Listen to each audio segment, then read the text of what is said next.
दोस्तों JP power की बात करें तो स्टॉक के अंदर आज कुछ गिरावट देखने को मिल रही है। अब इस गिरावट के पीछे वजह यह है कि ऊपर के लेवल से प्रॉफिट बुकिंग आ रही है। स्टॉक ने कल ही 52 वीक का नया हाई बनाया और आप देख सकते हो कि ऊपर के लेवल पे जैसे स्टॉक जा रहा है दबाव देखने को मिल रहा है।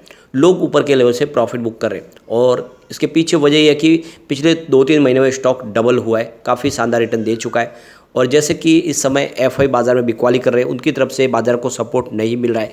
ऐसे में लोगों को लग रहा है कि एक बार प्रॉफिट बुक कर लिया जाए। और अब जैसे कि हमारे सामने एजीएम आने जा रही है, एजीएम के दौरान क्या फैसले हो सकते हैं इस पर भी लोगों की नज़र है। साथ में Q2 की तैयारी हो चुकी है, Q2 कैसा रहेगा और उसके बाद में इस समय सिचुएशन है वेट एंड वॉच की है।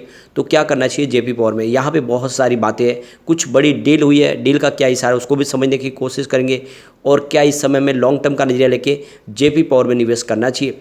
लेकिन फ्रेंड उससे पहले अगर आप पहली बार हमारे चैनल पे आए तो चैनल को सब्सक्राइब कर दीजिए, एक बेल आइकॉन दबा दीजिए ताकि जब भी नया वीडियो बने पहला नोटिफिकेशन आपको मिले। वीडियो पसंद आए तो लाइक से जरूर कीजिए। चलो फ्रेंड्स वीडियो स्टार्ट करते हैं। मैं हूँ आपका दोस्त एसबी दवे और हमारे अपने चैनल ऑनलाइन कमाई में आपका बहुत बहुत स्वागत है। तो अभी 2 बजे के आसपास का टाइम है। बीएसई सेंसेक्स की अगर हम बात करें तो 65,993 के स्तर पर है, जहाँ पे 30 पॉइंट की गिरावट है, यानी 0.046% की गिरावट है। लेकिन चिंताजनक बात यह है कि 66 का स्तर टूटा है। अब 66,000 का स्तर टूटने से यहाँ पे एक निगेटिव माहौल बना हुआ है, गिरावट और बढ़ सकती है। लेकिन आप ये देख सकते हो कि निफ्टी एनर्जी में आज गिरावट नहीं है, वहाँ पे माहौल थोड़ा सा ठीक लग रहा है। आप ये देख ही सकते हो 27,155 के स्तर पर 50 पॉइंट की तेजी है, यानी 0.18% अप पर है निफ्टी एनर्जी। उसके बावजूद भी जेपी पावर में तो दबाव देखने को मिल रहा है। स्टॉक की शुरुआत 10.65 पर हुई, शुरुआत पॉजिटिव हुई क्योंकि क्लोजिंग देख सकते हो कल की 10.55 के आसपास थी। इंट्राडे में 10.80 का हाई भी बना। तो जैसे कि कल 10.85 की हाई बनाई थी, आज भी इसने 10.80 की हाई बनाई है। लेकिन जैसे ऊपर की तरफ स्टॉक जा रहा है ऊपर से दबाव आ रहा है, प्रॉफिट बुकिंग आ रही है और क्लोजिंग के हिसाब से देखें तो दबाव में ही क्लोजिंग की संभावना बन रही है। 10.40 के आसपास समय स्टॉक है और बिल्कुल ये लो प्राइस है दिन की, 1.42% की गिरावट हुई है। तो बिल्कुल यहाँ पे दबाव साफ दिखाई दे रहा है। वैसे यह स्टॉक एक ज़बरदस्त रिटर्न देने की संभावना बन सकती है क्योंकि 2008 में स्टॉक की प्राइस 140 के आसपास हुआ करती थी। अब आप देख सकते हो कि उस समय जो सेंसेक्स है वो 15,000 पॉइंट के आसपास था, तो अब सेंसेक्स 66,000 के आसपास है। तो ऐसे में आशा करते हैं कि स्टॉक अगर कमाल करे तो आने वाले समय अपनी पुरानी हाई को तोड़ के एक नई हाई भी बना सकता है, क्योंकि 2030 तक कोल डिमांड पीक पर होगी और इसकी खुद की 2 कोल माइंस है और खुद के इनके हाइड्रो इलेक्ट्रिक पावर प्लांट भी है। और आने वाले समय कंपनी ग्रीन एनर्जी सेक्टर में भी कुछ अपॉर्चुनिटी तलाश रही है और लगातार अपने कर्ज को कम करने की कोशिश की जा रही है कंपनी की तरफ से। तो ये सारी बातें कि साबित कर रही है कि स्टॉक आने वाले समय 140 के टारगेट को दिखा सकता है या उससे ऊपर भी स्टॉक जा सकता है। अब यहाँ पे देख सकते हो इसकी परफॉर्मेंस, तो स्टॉक इस समय सीमित दायरे में 18 सितंबर को स्टॉक 10.30 के आसपास था, 2% की तेजी बनी थी। लेकिन 20 सितंबर को देखें तो स्टॉक फिर से 10.15 के आसपास आए, 1.5% की गिरावट के साथ में। 21 सितंबर की बात करें स्टॉक की क्लोजिंग 10.45 के आसपास रही, जहाँ पे 3% की तेजी बनी। लेकिन फिर 22 सितंबर की बात करें स्टॉक की क्लोजिंग 10.40 के आसपास, जहाँ पे 0.5% की गिरावट देखने को मिली। और आप ये देख सकते हो कि 25 सितंबर यानी कल 10.55 के आसपास क्लोजिंग थी, 1.4% की तेजी देख के। अब ये देख ही सकते हो कि पिछले 18 तारीख से लेकर 25 तारीख तक ये लगभग 4-5 जो ट्रेडिंग सेशन है सीमित दायरे में ही स्टॉक ट्रेड करा, वो लगभग वही का वही है, यानी एक डायरेक्शन को तलाश रहा है और वो ट्रिगर तभी मिलेगा जब इसका एजीएम हो जाएगा। 2 दिन बाकी है। अब आप देख दो कि 5.15 इसका 52 वीक का लो है, लेकिन हाई 10.85 का, तो पैसे डबल हुए 2-3 महीनों में, ये बात तो बिल्कुल है। वॉल्यूम आज थोड़ा सा कम है, पिछले 1 महीने पहले इसका 35 करोड़ का वॉल्यूम था, 9 करोड़ की डिले उठाई गई थी। 1 वीक पहले 30 करोड़ का वॉल्यूम होता, 7 करोड़ की डिले उठाई गई थी। कल 25 करोड़ का वॉल्यूम होता, 7 करोड़ की ही डिले उठाई गई थी और आज लगभग 1:30 बजे के आसपास 14 करोड़ का वॉल्यूम हो चुका है। कल के मुकाबले वॉल्यूम कम है लेकिन वॉल्यूम काफ़ी अच्छा है। अब जैसे कि कंपनी की एजीएम फ्राइडे 29 सितंबर को होने जा रही है, 2 दिन हमारे सामने हैं। सुबह 11:30 बजे वीडियो कॉन्फ्रेंसिंग के माध्यम से एजीएम होगी। तो यहाँ पे देख लो कि इसमें कुछ बड़े प्रस्ताव पास किए जाएंगे।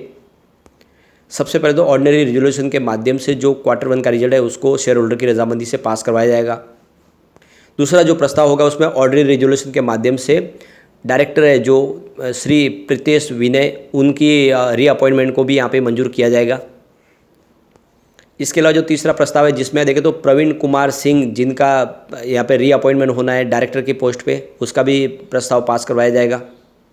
इसके अलावा रीअपॉइंटमेंट है विनीता सेन गुप्ता, जो इंडिपेंडेंट डायरेक्टर कंपनी, और ये स्पेशल रिजोल्यूशन के माध्यम से इस प्रस्ताव को पास करवाया जाएगा। इसके अलावा रीअपॉइंटमेंट है वंदना आर सिंह, और ये देख सकते हो कि स्पेशल रिजोल्यूशन के माध्यम से इस प्रस्ताव को भी मंजूरी दिलवाई जाएगी शेयर होल्डर की। इसके अलावा इंडिपेंडेंट डायरेक्टर है श्री अनुपम लाल दास, और ये भी स्पेशल रिजोल्यूशन के माध्यम से इस प्रस्ताव को पास करवाना है।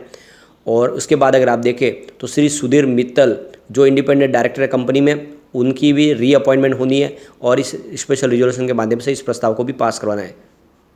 तो बहुत सारे प्रस्ताव है जिनको पास करवाना है, और आप देख सकते हो कि शेयर होल्डर के लिए इसकी जो वोटिंग लाइन है, तो शेयर होल्डर के लिए वोटिंग लाइन खुल चुकी है। आप ये देख सकते हो कि सुबह 9 बजे से 26 सितंबर से अब वो अपनी ई वोटिंग के माध्यम से वोटिंग प्रस्ताव जो है उसके फेवर में या उसके खिलाफ वोट कर सकते हैं।